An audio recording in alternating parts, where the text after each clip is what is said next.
And a good way to make sure that you know you're sealing the holes properly is, I don't know if you can see that, but you can see when I play that you can see a little circle on the pads of your finger. That's the part that you're going to use. The very softest part of your finger is how you seal the hole, by squeezing in to the metal.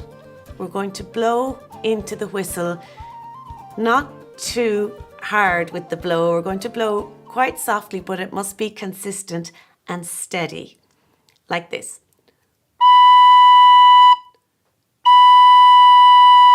And B is actually a very easy note to start to blow.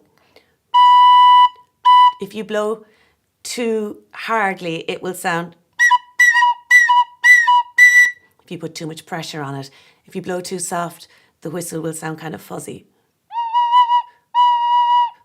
So we want a nice, clear, consistent tone. And a good way to get that as well is to just put a little t, t in the start.